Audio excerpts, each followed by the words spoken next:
Governador Jorginho Melo vem ao sul catarinense nesta quinta-feira e você vai ver também. Com os preços cada vez mais altos, brasileiros buscam estratégia para irem às compras. Brasil pode ter a primeira vacina contra a dengue.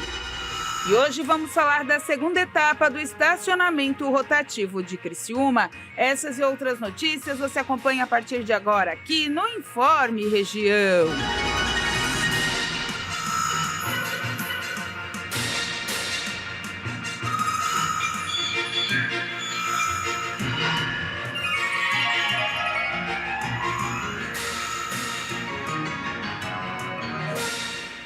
Olá, estamos chegando com mais uma edição do Informe Região. Hoje, quarta-feira, dia 26 de fevereiro de 2024, terminando o mês e com temperaturas lá nas alturas. Nesse momento, aqui na região sul de Santa Catarina, 36 graus, com sensação térmica de 43.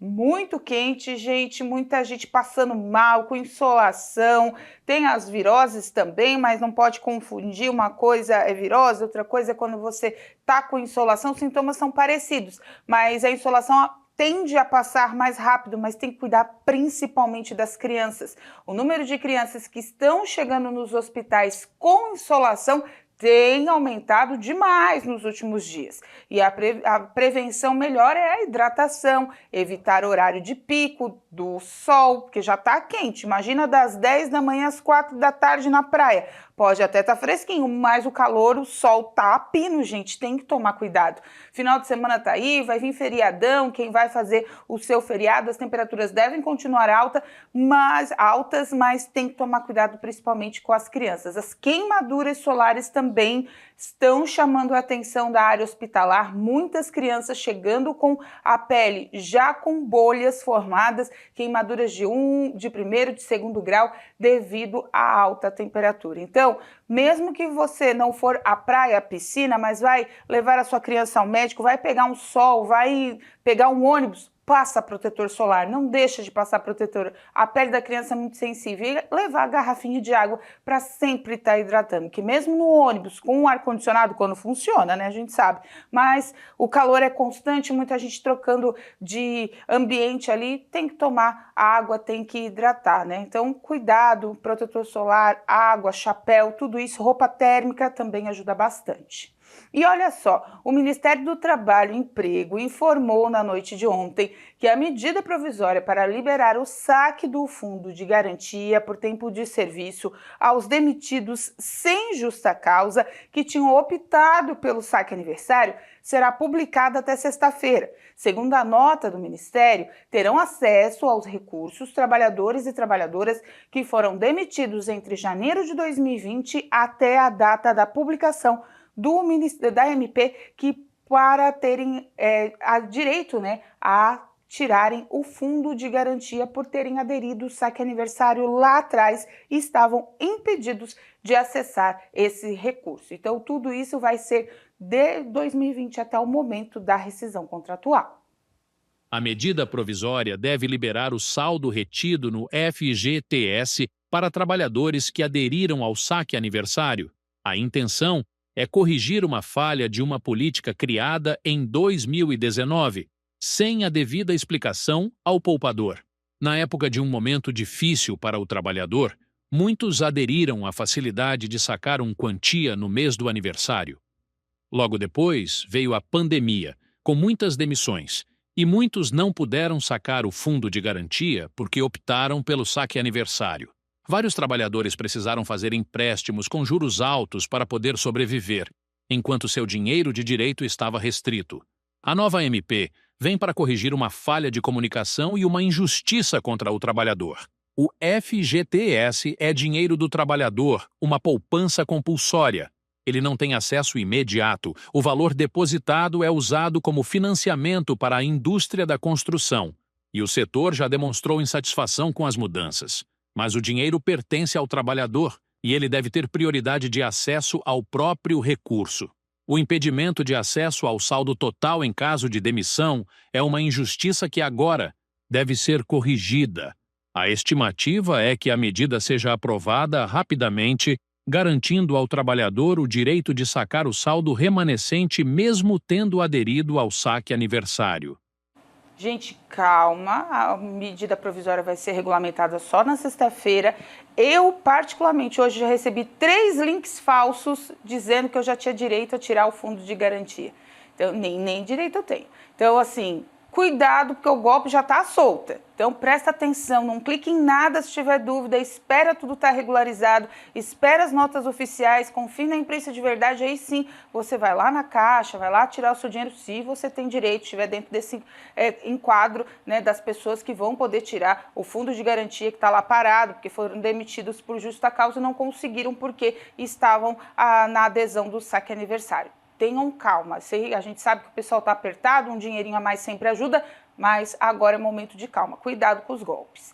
E olha só, o percentual de crianças de até 3 anos matriculadas nas escolas da educação infantil no Brasil alcançou 33,9% em 2022, um aumento significativo em relação aos 9,4% registrados em 2000. Conforme os dados do Censo Demográfico do IBGE, em 2010 a taxa era de 23,5%. Apesar do progresso, o Brasil ainda não atingiu as metas do Plano Nacional da Educação, que prevê o atendimento a pelo menos a metade das crianças até 2025. Somente 646 municípios conseguiram cumprir essa meta. Analisando as regiões Sudeste e Sul, elas estão acima da média nacional, com 41,5% e 41%, respectivamente, enquanto o Norte permanece em último lugar, com apenas 16,6%. A taxa de crianças de 4 a 5 anos na escola também apresentou um crescimento, subindo de 51,4% em 2000 para 86,7% em 2022. A desigualdade regional é a menor nessa faixa etária, com o Nordeste liderando com 89,7%. No entanto, a meta do PNAE para a universalização ao acesso até 2016 ainda também não foi cumprida. E olha só, a vacina da dengue 100% nacional e de dose única já pode começar a vir no ano que vem. É o que prevê o acordo anunciado pelo governo federal e a produção pelo Instituto Butantan, em parceria com a Issue Biologics.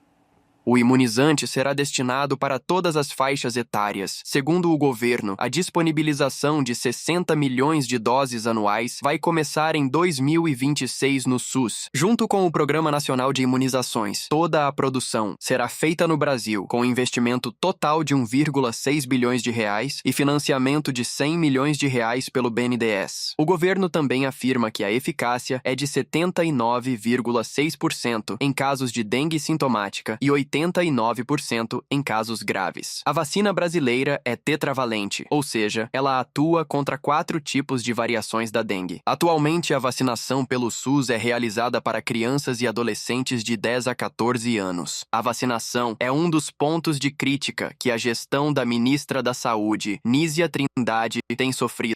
Esse projeto vai permitir, a partir de 2026, então não se trata de dar uma resposta para este momento, mas se a gente não fizer agora, a gente não tem no ano que vem, é óbvio, né? Nem vai ter futuro no país se a gente não pensar assim. No mês de fevereiro, o estado de São Paulo decretou emergência por dengue, após registrar 124 mil casos e 113 mortes em 2025.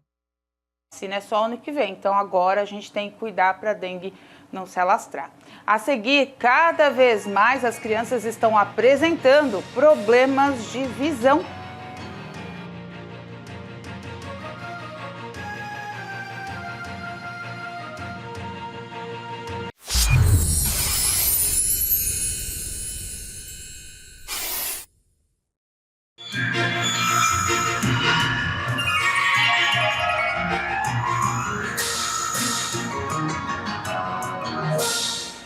Uma da tarde, 30 minutos. Fazer planilhas, olhar preço várias e várias vezes dos produtos que quer, tudo isso está fazendo parte, das estratégias de compras que os brasileiros voltaram a adotar com a alta dos preços.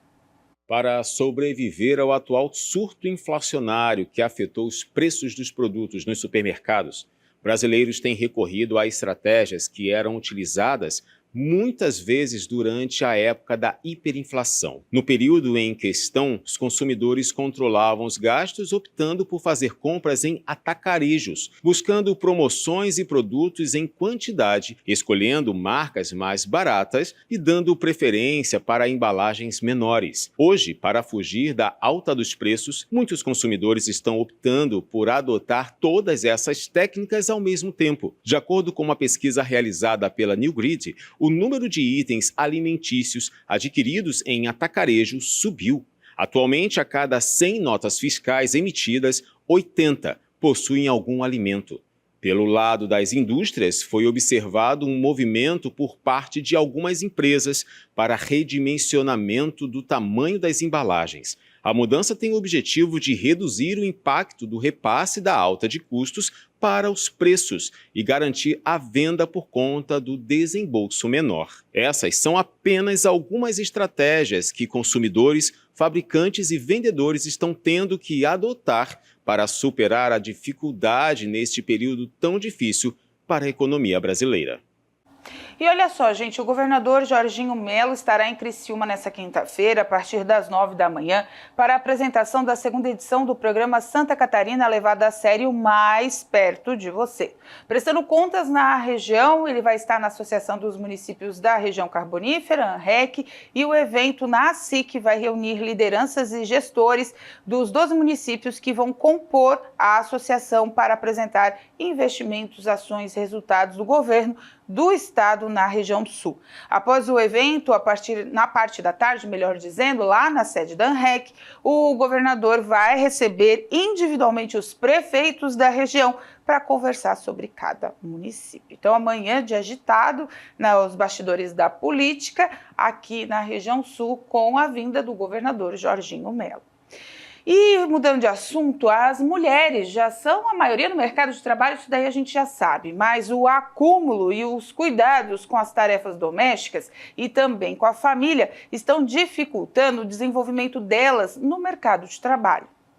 O trabalho das mulheres, seja no mercado formal ou nas atividades domésticas, ainda enfrenta grande falta de reconhecimento no Brasil. Responsáveis pela maior parte das tarefas de cuidado com a casa e a família, muitas acumulam funções sem remuneração, o que impacta diretamente a qualidade de vida e a oportunidade profissional. De acordo com os dados da Oxfam, caso o trabalho doméstico e de cuidado fosse contabilizado, as mulheres movimentariam cerca de 10 trilhões de dólares na economia global, se tornando o quarto maior PIB do mundo. No Brasil, 90% dessas atividades ocorreram de forma informal dentro das famílias e cerca de 85% da carga recai sobre as mulheres. Essa sobrecarga gera consequências como dificuldades na inserção e progressão no mercado de trabalho, maior índice de esgotamento físico e mental e a necessidade constante de equilibrar múltiplas responsabilidades. Segundo estudo recente, mães que trabalham têm 81% mais chances de sofrer com o burnout, evidenciando o impacto da dupla jornada. Especialistas apontam que mudanças estruturais são essenciais para reverter esse cenário, como maior divisão das responsabilidades domésticas entre homens e mulheres, políticas públicas que valorizem o trabalho de cuidado e iniciativas empresariais que ofereçam suporte, como creches e licença parental igualitária. Para eles, sem essas transformações, a desigualdade de gênero continuará sendo um obstáculo ao avanço feminino na sociedade.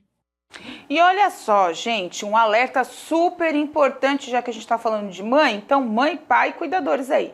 23 milhões de crianças brasileiras apresentam algum problema de visão e isso acaba causando dificuldade no aprendizado e até evasão escolar. Segundo, o estudo feito pelo projeto social Em Piscar de Olhos, 2 a cada 10 crianças no Brasil têm problemas de visão e muitos não recebem tratamento adequado, o que acaba causando dificuldade de aprendizado e até evasão escolar. Matemática é a disciplina em que mais essas crianças apresentam dificuldade. A estimativa é de que 23 milhões de brasileiros em idade escolar apresentam miopia, hipermetropia e astigmatismo. A identificação dessas condições em crianças pequenas pequenas não é fácil. Se a criança nunca enxergou bem, ela não se dá conta que há algum problema. Além disso, nessa idade, o cérebro consegue se adaptar com bastante rapidez, compensando um possível déficit visual. Por isso, a atenção da família e dos professores aos sinais são muito importantes. Sinais como a criança esbarrar muito nas coisas, apertar os olhos quando quer ver algo que está distante, ou até mesmo apresentar desenvolvimento escolar muito diferente dos outros colegas de sala, são grandes indícios. Segundo especialistas, quanto mais cedo o problema for identificado e tratado, menos efeitos ela terá no futuro. A primeira consulta deve acontecer ainda no primeiro ano de vida, entre os 6 e 12 meses, e entre os 3 e 5 anos, a criança deve passar por um exame mais completo de acordo com a Sociedade Brasileira de Oftalmologia Pediátrica. A gente tem que cuidar, porque criança que tem problema de visão, ela mostra sinais, né, nas escolas, ela fica com alteração de humor, às vezes ela não sabe explicar, mas excesso de tela causa problema mais cedo de visão, enfim, então tem que ficar bem de olho, observar bastante qualquer tipo de comportamento aí que mude um pouquinho na sua criança, pode sim levar no oftalmo hoje em dia.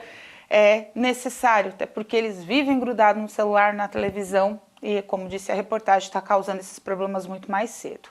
A seguir, batido martelo, segunda etapa do rotativo começa na próxima semana em Criciúma.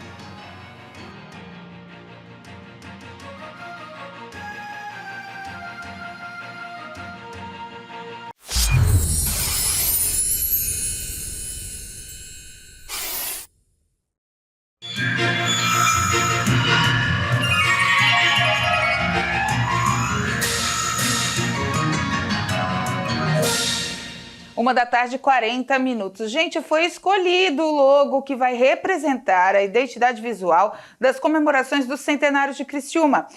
A logo vencedora foi criada pelo senhor Valdeci Justino dos Anjos, de 78 anos, e destaca elementos que simbolizam os principais pilares da economia e sociais da cidade, como a extração do carvão mineral, a agropecuária e os setores cerâmicos e têxtil. As comemorações do centenário de Criciúma estão programados para o dia 4 de novembro de 2025, marcando os 100 anos da emancipação político-administrativa da cidade.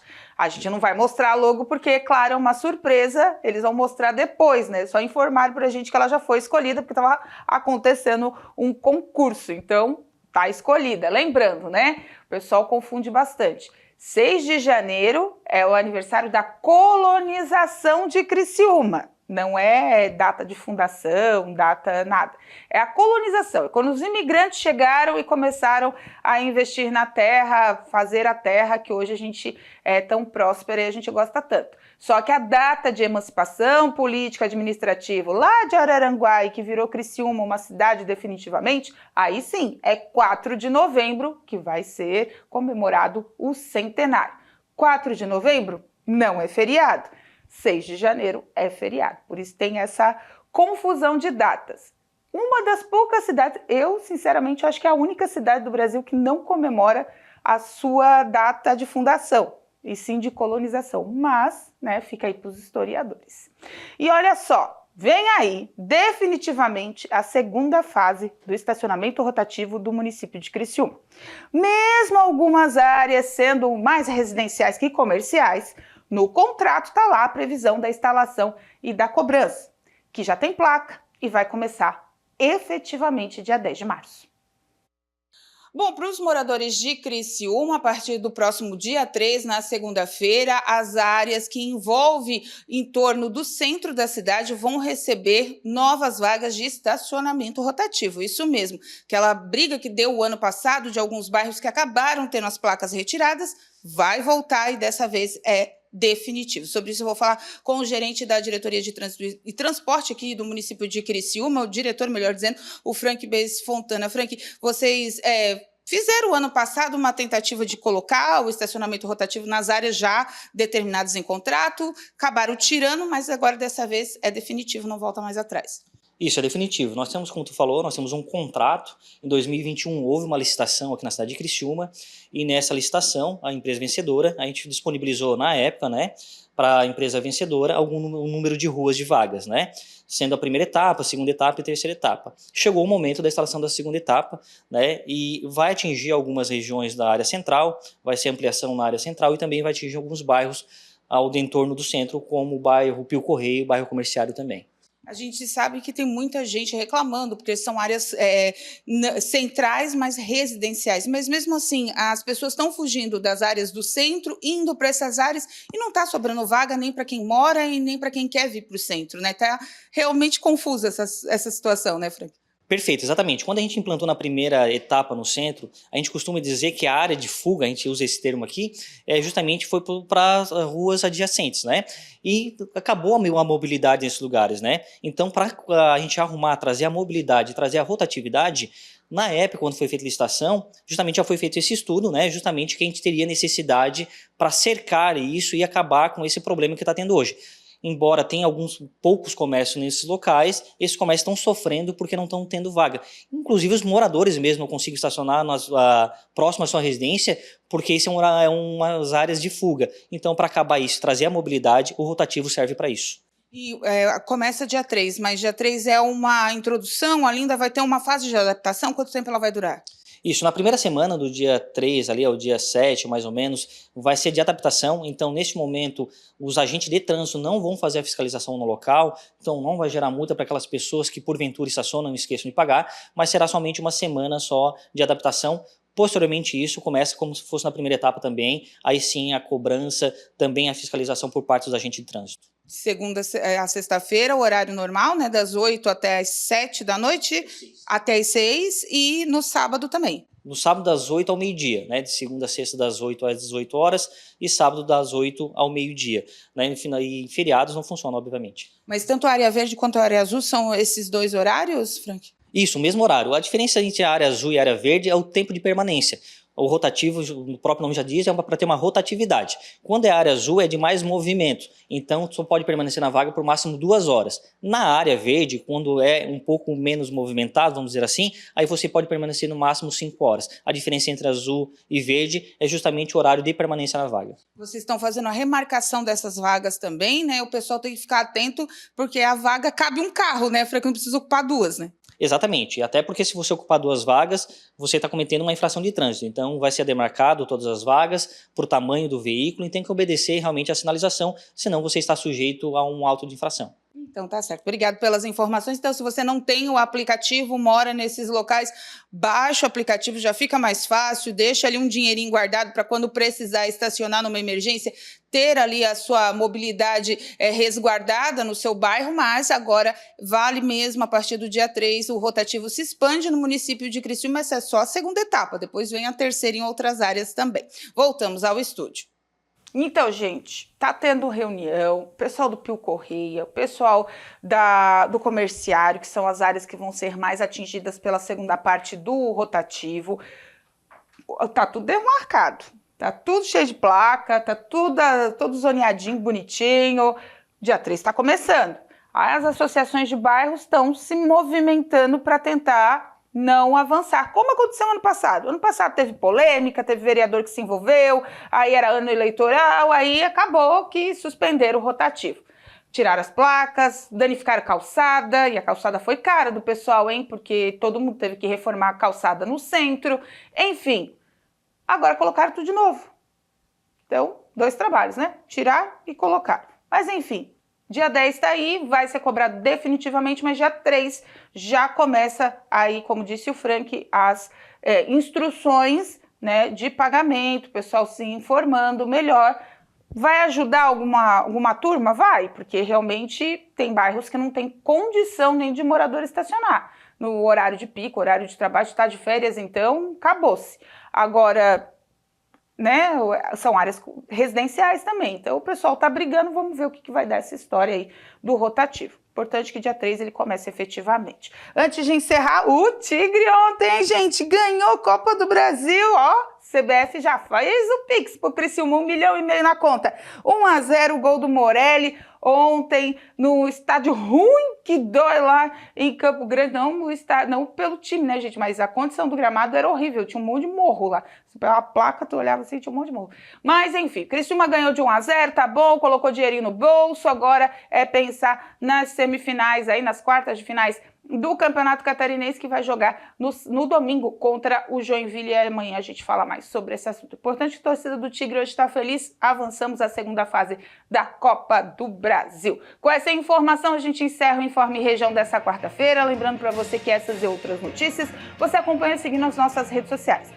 @TV Primavera no Instagram e no Facebook, no nosso canal do YouTube, /TV Primavera Criciúma. Continue na nossa programação, às 2 horas da tarde tem o culto da Igreja Internacional da Graça de Deus, sede Criciúma, para você acompanhar, às 4 horas da graça, com muita fé e devoção para você encerrar bem a nossa programação e continuar aí com a HIT TV. Depois tem Show da Fé, tem bastante programação para você acompanhar aqui com a gente no 12.1. Fiquem com Deus, façam uma boa quarta-feira, a gente se vê nos boletins e eu volto amanhã aqui no Informe Região. Até lá, tchau!